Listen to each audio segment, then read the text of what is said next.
In this video, I'm going to teach you a very useful tutorial on how to check and change printer port in Windows 11.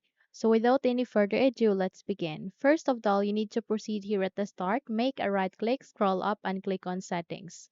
You can also press Windows key and I key together and in that way you would be able to bring up the settings window. So please wait until everything would be set here before we proceed.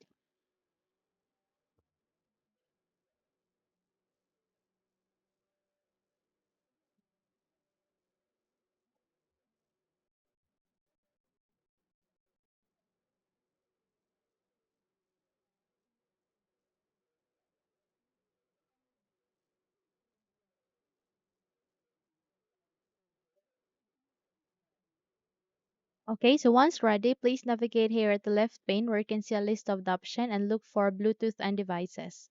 Here at the Bluetooth and devices, you need to see an option which is printers and scanners. Click on it the moment you have find it, and there you will be able to see a list of printer device that you have installed here in your Windows. So select the printer driver or the printer device that you would like to check the printer port or the port with, okay? And the moment you have clicked on it, you would be able to bring up the printer settings. Please proceed with the option called printer properties. Click on it and eventually you would be able to see or open up the window where you can see the printer properties of that specific printer that you have selected.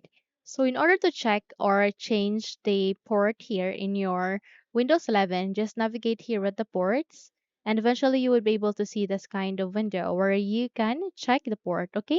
So as you can see, the selected port here is USB 001. Okay, so when you try to change the the printer port, ensure that you have selected among of these three, no other than that. Okay, so it could be 001, 2, 3. Okay, so select the printer port that you would like to set with and click on apply and then click on OK. In that way, you would be able to check as well as change the printer port here in your Windows 11. So once you are satisfied, you can now close the window and you're good to go. Now, if you think this video had helped you a lot, then please don't forget to subscribe. Hit the like button as well as the bell icon to be updated for more tutorials like this. Thank you for watching and have a good day, everyone.